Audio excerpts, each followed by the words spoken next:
रक्षा मंत्री श्री राजनाथ सिंह विजयादशमी की पूर्व संध्या पर गुजरात के भुज में सशस्त्र बलों के जवानों के साथ पारंपरिक बड़ाखाना में शामिल हुए जवानों को संबोधित करते हुए उन्होंने इस बात पर जोर दिया कि आतंकवाद, साइबर हमले, ड्रोन हमले और सूचना युद्ध जैसे खतरों के साथ आधुनिक युद्धकला तेजी से विकसित हो रही है।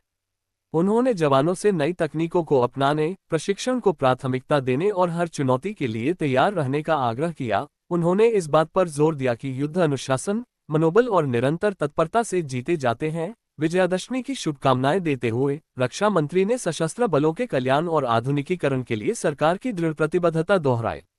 उन्होंने इस बात पर जोर दिया कि सैनिकों की भलाई सर्वोपरि है और विश्वास व्यक्त किया कि सशस्त्र बलों के समर्पण के साथ भारत जल्द ही दुनिया की सर्वश्रेष्ठ सेनाओं में से एक का घर होगा। देखा जाए तो टेक्नोलॉजी का स्वरूप तो लगातार बदल रहा है। ऐसा भी देखने को मिल रहा है कि कुछ समय पहले तक जो चीज मॉडर्न टेक्नोलॉजी का पार्ट हुआ करती थी, अब वो आउटडेटेड टेक्नोलॉजी का पार्ट हो गई है। और इस बदलती टेक्नोलॉजी के साथ हमारे सामने जो खतरे थे वे भी अब पहले से अधिक जटिल और मल्टी डायमेंशनल यानी बहुआयामी हो गई।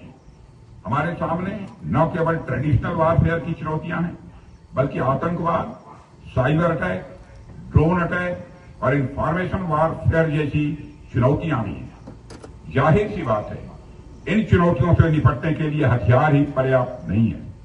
इसके लिए मेंटल स्ट्रेंथ, मानसिक ताकत, अपडेटेड नॉलेज, सामयिक ज्ञान और क्विक एडेप्टेबिलिटी यानी हर परिस्थितियों के अनुरूप अपने को ढालना, यह भी आवश्यक है। याद रखिए, युद्ध केवल हथियारों से नहीं लड़े जाते, युद्ध जीते जाते हैं मनोबल, अनुशासन और निरंतर तैयारी से। इसलिए मैं आपसे यह भी कहूंगा कि आप नई टेक्नोलॉजी को अपनाइए, ट्रेनिंग को अपनी दिनचर्या का हिस्सा बनाइए और हर परिस्थिति के लिए आप खुद को तैयार रखिए।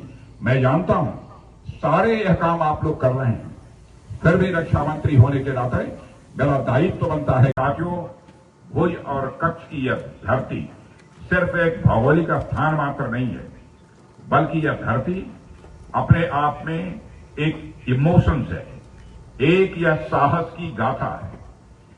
1971 का युद्ध हो या 1999 का कारगिल युद्ध, कच्छ की सीमाओं ने हमेशा हमारे सैनिकों की बहादुरी को देखा है।